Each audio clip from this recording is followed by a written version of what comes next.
بازی کروں، ایک دیہاتی سے میں سودے بازی کروں؟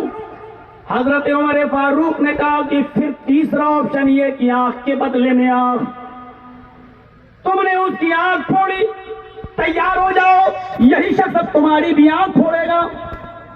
کہا امیر المومنین، کیا ایک غریب و دیہاتی آدمی کی آنکھ اور ایک بادشاہ کی آنکھ برابر ہو سکتی ہے؟ کیا یہی اسلام کا عدل ہے؟ بادشاہوں کی کوئی فکر نہ کی جائے، امیروں کا کوئی خیال نہ رکھا جائے۔ حضرت عمر فاروق کا جواب یہ تھا کہ اسلام لانے کی بات کوئی امیر نہیں، کوئی غریب نہیں، کوئی بڑا نہیں، کوئی چھوٹا نہیں۔ اب اس کے بعد سنیے گا، اس نے کہا امیر المومنین، اگر اسلام لانے کے بعد امیروں کے جذبات کا احترام نہیں کیا جاتا تو میں اسلام ہی چھوڑ دوں گا اور پھر سے میں عیسائی مذہب قبول کر لوں گا جس مذہب سے میں نکل کے آیا ہوں، نہیں چاہیے مجھے اسلام۔ حضرت عمر فاروق نے کہا شوق سے تم اسلام چھوڑ سکتے ہو، جاؤ، تمہیں اجازت ہے، لیکن میں نے لیٹر میں لکھا تھا اگر اسلام کی ساری خوبیاں دیکھ کر تم اسلام سے متاثر ہو کر اگر اسلام قبول کر رہے ہو تو اسلام میں تمہارا سواگت ہے، اسلام کے اندر موسٹ ویلکم ہے۔ جب تم اسلام کی تعلیمات سے متاثر ہو چکے تھے تو پھر یہ بھی تمہیں معلوم ہونا چاہیے تھا کہ اسلام میں عدل کا کتنا بڑا مقام ہے۔ اب تم اگر اسلام چھوڑو گے تو جو مرتد کی سزا ہوتی ہے وہ تمہیں دی جائے گی، کیونکہ اسلام قبول کرنے کے بعد اسلام چھوڑنے والے کی سزا اسلام کے اندر یہ ہے کہ اس کو قتل کر دیا جائے۔ اگر تم اسلام چھوڑو گے تو مرتد کی سزا دی جائے گی، تمہیں قتل کر دیا جائے گا۔ چھری کاری ہوئی اس کی، کپ کپی ہے، معافی مانگتا ہے وہ تو شان گھٹ رہی ہے، لے دے کے معاملہ حل کرنے کے لیے تیار نہیں، آنکھ کے بدلے میں آنکھ پھڑوانے کے لیے تیار نہیں، سوچا اسلام چھوڑ دیں گے تو اسلام چھوڑنے کے جرم میں مرتد والی سزا یعنی گردن کٹنے کی تک سوچنے سمجھنے کا موقع دیا جائے۔ حضرت عمر فاروق نے کہا جاؤ، تمہیں ایک دن ایک رات کی مہلت دی جا رہی ہے، اس وقت سے تمہارا ٹائم شروع ہوتا ہے اور کل اسی وقت تک تمہیں جواب دینا ہے، یہی آنا پڑے گا اور بتاؤ معافی مانگتے ہو، لے دے کے معاملہ حل کرتے ہو یا آنکھ کے بدلے میں آنکھ، یا پھر مرتد ہو کر تم اپنی گردن کٹانے کے لیے تیار ہو، کل بتائیے گا، تمہیں ہم ایک دن کی مہلت دیتے ہیں۔ وہ اپنے 500 سپاہیوں کے بیچ گیا اور کہنے لگا کیا ہم بادشاہ رہ چکے اور ہمیں غریب آدمی سے معافی مانگے؟ یہ ہے اسلام؟ اور پھر اگر اسلام چھوڑے تو گردن کٹائی جائے؟ اپنے 500 ساتھیوں کو تیار کرتا ہے اور رات کے اندھیرے کا فائدہ اٹھا کر وہ وہاں سے فرار ہو جاتا ہے اور بھاگ جاتا ہے، پھر وہی غسان آ جاتا ہے، اپنے ملک میں واپس آ جاتا ہے۔ اور دوسرے دن جب حضرت عمر فاروق کو پتا چلا کہ وہ تو رات کے اندھیرے کا فائدہ اٹھا کر فرار ہو گیا، بھاگ گیا، حضرت عمر فاروق نے اس کی کوئی پرواہ نہیں کی۔ کتنا بڑا نقصان ہوا، خود بھی اسلام سے پھر گیا، 500 ساتھیوں کو بھی لے کے چلا گیا، لیکن حضرت عمر فاروق کو کوئی ذرہ برابر بھی کوئی پیشانی پر شکن نہیں پڑی، کیونکہ انہوں نے کہا کہ عدل اس سے بڑا ہے، انصاف اس سے بڑا ہے۔ قیامت کے دن عدل و انصاف کرنے والا حاکم امیر عرش الہی کے سائے میں ہوگا۔ اگر میں عدل سے کام نہیں لیتا تو قیامت کے دن عرش کا سایہ مجھے نہیں ملتا۔ الامام العادل، عدل و انصاف کرنے والا۔ آپ غور کر رہے ہیں عدل کی اہمیت؟ ہم اپنے سماج میں غور کریں کتنا عدل کرتے ہیں۔ نبی اکرم جناب محمد رسول اللہ صلی اللہ علیہ وسلم کا عدل دیکھیے۔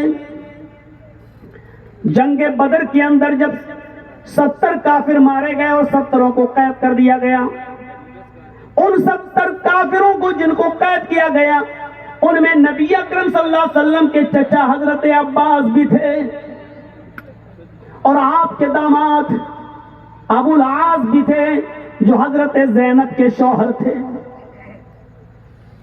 نبی اکرم نے اعلان کر دیا ہے جنگ بدر کے قیدیوں کے رشتہ داروں مال فدیہ دیتے جاؤ اور اپنا قیدی لیتے جاؤ۔ اور ادھر رات کے اندھیرے میں قیدیوں کا معائنہ کرنے نکلے تو کیا دیکھ رہے ہیں کہ میرے چچا عباس کراہ رہے ہیں، میرے چچا عباس رو رہے ہیں۔ اللہ کے نبی کی نظر اپنے چچا عباس کے پیروں پر پڑی ہوئی بیڑیوں پر پڑی، جو پیر پھیلاتے وقت ان کو تکلیف ہو رہی تھی اور وہ چیخ رہے تھے تو اللہ کے رسول کی آنکھوں میں آنسو آ گئے، لیکن کچھ نہیں کہا، اپنے خیمے میں آئے اور لیٹ گئے۔ صحابہ کی نظریں پڑ گئیں کہ اللہ کے رسول رو دیے۔ ایک صحابی گئے اور انہوں نے اپنے نبی کے چچا عباس کے پیروں کی بیڑیوں کو ڈھیلا کر دیا۔ اللہ کے رسول رات میں اٹھے، پھر دوبارہ دیکھنے گئے قیدی کیسے ہیں، تو کیا دیکھتے کہ میرے چچا عباس سو رہے ہیں آرام کی نیند۔ پوچھا عباس تمہارے پیروں کی، اے میرے چچا تمہارے پیروں کی بیڑیوں کو کس نے ڈھیلا کیا؟ ایک صحابی اٹھے، کہا اللہ کے رسول میں نے۔ کہا کیوں؟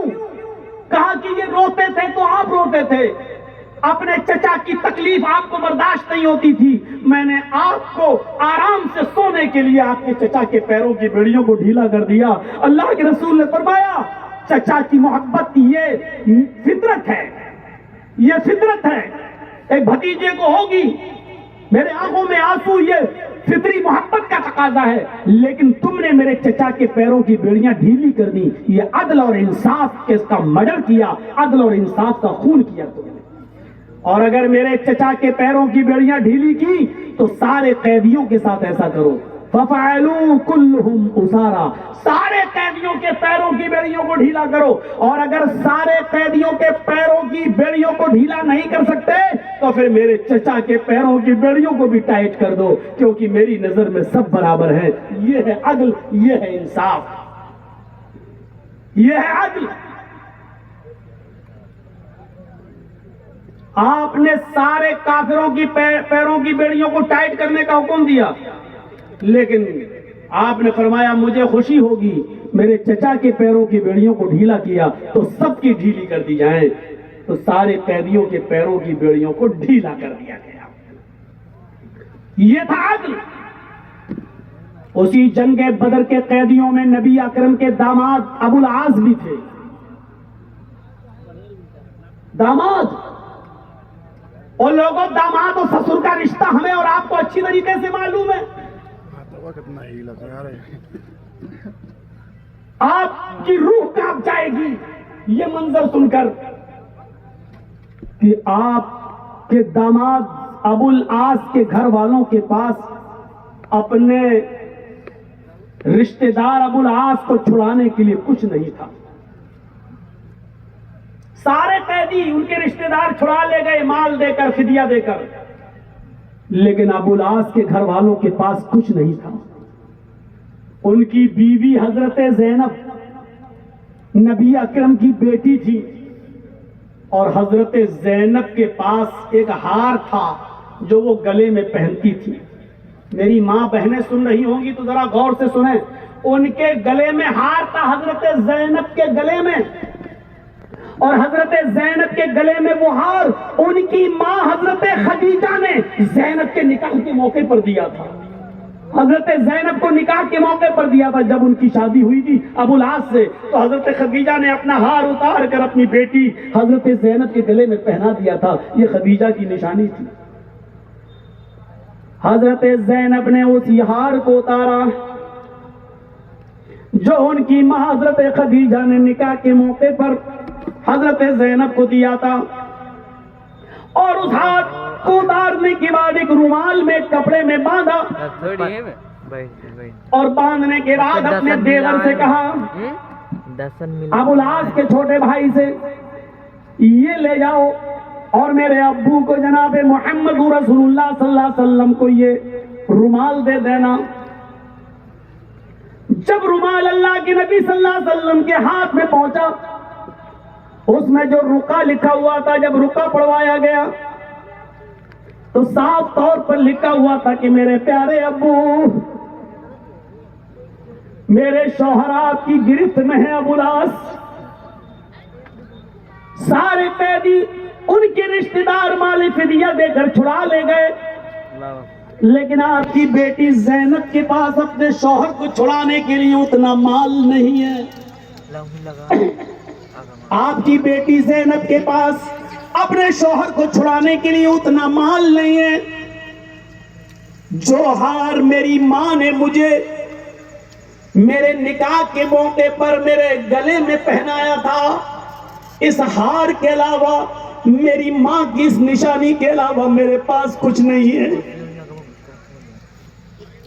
اگر اس ہار کے بدلے میں میرے شوہر ابو العاص کو چھوڑ سکتے ہیں تو چھوڑ دیجئے، ورنہ میں آپ کو کسی چیز پر مجبور نہیں کر سکتی۔